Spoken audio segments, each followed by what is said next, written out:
Hierro con hierro se aguza. Proverbios 27:17 dice: hierro con hierro se aguza, y así el hombre aguza el rostro de su amigo. O como dice la Nueva Versión Internacional, el hierro se afila con el hierro y el hombre en el trato con el hombre. Entonces, amados, ¿cómo podemos llegar a ser personas con agudeza espiritual? Y lo más importante, mantenernos así. La palabra de Dios y el ejemplo de Jesús nos enseñan cómo podemos serlo. La palabra de Dios, es decir, la Biblia, es un tesoro de lecciones, de directrices, de citas, de instrucciones que podemos usar para aprender cómo dirigir nuestra vida. Este versículo de Proverbios 27:17, relativamente corto, porque sí, ¿cuánto me tardaré? No sé, quizá un segundo, 2 segundos en leerlo por completo. Tiene mucho que decir acerca de la forma en que debemos de andar por el camino cristiano. También es muy revelador acerca de lo que debemos de considerar cuando determinamos la clase de influencia que tenemos de otros. Y algo que es también de suma importancia, la influencia que otros tienen sobre nosotros. Pero para poder hablar acerca de este asunto, tenemos que ir al origen, ¿verdad? Hablar del concepto de aguzar el hierro. Bueno, esto viene de una analogía, es decir, de un ejemplo, de una práctica común que comenzó durante la Edad del Hierro precisamente. Cuando el hierro comenzó a utilizarse y más específicamente a transformarse en armamento, se desarrollaron ciertos procesos que permitían trabajarlo de una forma más efectiva. Vamos a ver a través de la palabra de hoy, de esta enseñanza de hoy, dos procesos de estos que se relacionan con la analogía precisamente que utiliza la Biblia, que utiliza el Señor a través del libro de los Proverbios, que es hierro aguza hierro. Bueno, el primer proceso es el proceso de forjar. Cuando se forjaba una herramienta o un arma de hierro, el hierro era calentado a temperaturas que lo hacían maleable. Cuando alcanzaba una temperatura lo suficientemente alta, se golpeaba con un martillo también de hierro. Los golpes del martillo sobre el hierro caliente permitían afilarlo a través del proceso de martillar, doblar, enfriar, recalentar y volver a martillar. Si el hierro se trabajaba bien, el proceso produciría una herramienta afilada, pero era necesario golpearlo muchas veces con el martillo para transformarlo en un instrumento o en un arma. Entonces, el primer proceso es el proceso de forjar. El segundo proceso del que te queremos hablar el Espíritu Santo y yo en esta ocasión es el proceso de mantenimiento. Cuando ya tenían las herramientas de hierro, tales como una espada, otras cosas por el estilo que necesitaban filo, al parecer se afilaban frotando sus bordes contra otro instrumento del mismo material. Si has ido a alguna carnicería de esas de las tradicionales todavía, te vas a fijar que hay una especie de vara, una especie de lima grande en forma de bastón que le llaman los carniceros chaira, y con la cual los carniceros afilan ahí sus cuchillos, sus instrumentos. Era algo similar para que lo puedas imaginar. Y algunos quisquillosos por ahí sé que van a decir que es difícil encontrar registros históricos al respecto, pero el libro de Proverbios indica que era una práctica conocida, dado que no toca más el asunto, dando por entendido que todos en ese momento sabían de qué se estaba hablando. Para mantener entonces el borde afilado, las espadas, los cuchillos y los otros instrumentos se frotaban contra otro objeto de ese material, en este caso de hierro, para que se pudiera hacer el proceso. Entonces, el hierro se forjaba desde cero, se martillaba con otro instrumento también de hierro para irle dando forma, moldeándolo y dándole la terminación indicada. Y en el proceso de mantenimiento, en el segundo paso, pues también se utilizaba otro instrumento parecido o específicamente creado para mantener el filo de esos instrumentos. ¿Qué nos enseña esto? Bueno, número uno, tú y yo debemos de ser forjados. Como cristianos debemos de esforzarnos por seguir los estándares de Dios. Esto implica reconocerlo a Él como nuestro Padre Celestial, a Cristo, nuestro Señor, como su Hijo, primogénito entre muchos hermanos, y su palabra como el fundamento que nos enseña a vivir, como dice el Salmo 111, verso 10. Las Escrituras también dicen que ser un cristiano conlleva responsabilidades. Mientras esperamos el regreso de nuestro Salvador, Jesucristo, debemos hacer la obra de Dios que Él en persona nos encomienda como siervos sabios y fieles. Mateo 24:46 nos habla al respecto, o por ejemplo 1 Corintios 3:13 nos dice que la obra de cada uno se hará manifiesta, porque el día la declarará, pues por el fuego será revelada, y la obra de cada uno, cual sea, el fuego también la va a probar. ¿Te fijas? Igual que en los instrumentos de metal, el fuego es o el que nos da forma o el que nos mantiene afilados al estar siendo tallados, ¿verdad? Con un instrumento del mismo material. Vivir de acuerdo con los estándares de Dios es precisamente eso, hablando del primer proceso de la forja, es ser forjados por su fuego. Así como el hierro se calienta para hacerlo maleable y luego se moldea, nosotros debemos de alcanzar el punto en el que podamos ser moldeados por el fuego de Dios. Su palabra es el fuego que nos da forma según su voluntad. Jeremías 23:29 nos recuerda acerca de esto. Este versículo dice, mira, muy al caso con lo que decíamos al principio en Proverbios.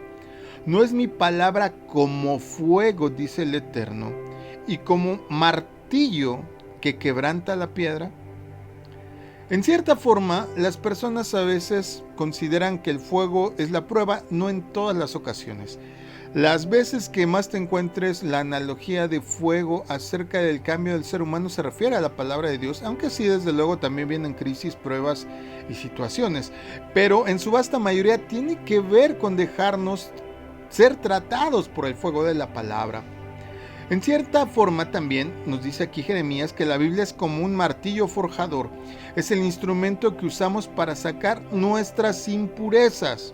Es decir, el que nos revela las verdades de Dios y nuestros pecados para que seamos unas personas con agudeza espiritual. Si tú y yo no usamos la palabra de Dios, no podemos convertirnos en instrumento de justicia, como lo reitera el apóstol Pablo en Romanos 6:13. Tú y yo tenemos que permanecer como personas con agudeza espiritual una vez que hemos sido forjadas. Todos hemos escuchado la frase, si quieres tener éxito, júntate con personas exitosas. O su variación, ¿verdad? Si quieres ser feliz, júntate con personas felices. Bueno, hay mucha verdad en este refrán, así que no debería sorprendernos el hecho de que Dios hablara acerca de este concepto mucho antes que los hombres. Una versión de este refrán inspirada en Proverbios 27:17 probablemente diría algo así. Si quieres ser alguien con agudeza espiritual, júntate con personas que también lo sean. Esto no significa que una persona no pueda llegar a ser alguien con agudeza espiritual. Repito, esto no quiere llegar a significar que por sí mismo alguien no obtenga la madurez espiritual, la agudeza que se necesita. Sin embargo, hay beneficios obvios cuando compartimos la tarea con alguien que piensa como nosotros. En Eclesiastés 4, versos 9 y 10 leemos, mejores son dos que uno porque tienen mejor paga de su trabajo, porque si cayeren, el uno levantará a su compañero. Si nos cuesta mantener nuestra agudeza espiritual, podemos platicar con las personas, comentar las escrituras, tal vez hacer estudios bíblicos juntos o incluso hablar acerca de las áreas en que comenzamos a sentirnos inseguros y necesitamos que nos ayuden. O tal vez podemos ser ese borde afilado para alguien más. Sea cual sea el nivel de crecimiento espiritual en que nos encontremos, podemos beneficiarnos de estar con personas con agudeza espiritual. Al mismo tiempo, nosotros debemos de esforzarnos, claro está, por ser útiles para los demás. Dios reconoce lo valioso que es para sus hijos tener esta clase de relación entre ellos. Lo leemos en Malaquías 3:16. ¿Por qué importa que seamos personas con agudeza espiritual? Tal vez te preguntes. En ocasiones, tal vez no veamos cuál es el sentido de esto que te acabo de decir. Tal vez a veces nos sentimos, no sé, yo he comentado con alguna gente, con algunos hermanos, que de repente cuando están rodeados de personas así como con una educación muy amplia se sienten intimidados o incómodos. Pero, amado, va a haber el caso también que nos encontremos rodeados de personas que no son nada agudas espiritualmente o tal vez ni siquiera personas acercadas hacia la espiritualidad. Podríamos encontrarnos en una situación en la cual las personas a nuestro alrededor le hacen poco o nada énfasis a nuestra condición espiritual o a su condición espiritual. Si este es el caso, es muy importante que evaluemos nuestra situación y determinemos si esa es la clase de influencia que debemos de recibir. Dios dice que debemos de mantenernos lejos de las personas inmorales e injustas. De hecho, la Biblia nos enseña que debemos de evitar tener amistades cercanas con personas así. ¿No me crees? Lee 1 Corintios 5:11. Si nuestras circunstancias nos impiden alejarnos de una persona injusta, porque a lo mejor la persona es un pariente o un compañero de trabajo, o por qué no hasta tu jefe de trabajo, pues se vuelve aún más importante que tratemos de acercarnos lo más que podamos a otros que sí tienen agudeza espiritual para compensar, digamos, el trato con todas las personas que nos rodean. En situaciones difíciles podemos fortalecernos si tenemos personas fuertes de nuestro lado, como lo ilustra el primer libro de Samuel 23:16. ¿Cómo ayudarnos entonces mutuamente a ser personas con agudeza espiritual? Bueno, es una bendición saber que tenemos la palabra de Dios como guía para todos los aspectos de nuestra vida, como dice la segunda carta a Timoteo 3:16 y 17. Y es nuestra responsabilidad usar esa Biblia como una herramienta para desarrollar agudeza espiritual. Pero también debemos de recordar que el cuerpo de Cristo está compuesto por muchos miembros. La iglesia de Dios es un cuerpo de creyentes. Por tanto, es importante que estemos juntos como tal y que crezcamos en unidad, que nos desarrollemos como si fuéramos un solo ser. Incluso cuando no tenemos la oportunidad de estar con todo el cuerpo, es decir, con todos los miembros, puede ser de mucho provecho espiritual que un par de hermanos, de creyentes, de amigos, de compañeros de iglesia, como tú los quieras llamar, tengan la oportunidad de compartir contigo. Cristo sabía para sus seguidores, a los que posteriormente nos llamamos los cristianos, que sería muy importante permanecer unidos a medida que el tiempo pasara y la vida se volviera cada vez más difícil.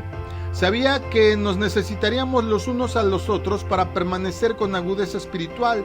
Por eso la Biblia nos instruye acerca de considerarnos unos a otros para estimularnos al amor, a las buenas obras y también acerca del peligro de no congregarnos, como lo podemos leer en Hebreos 10, 24 y 25. Debemos de mantenernos entonces tú y yo con agudeza espiritual. Para que un instrumento de hierro pueda aguzar a otro debe de existir un roce. Pero no solo deben de juntarse, sino que además ambos tienen que haber sido afilados previamente.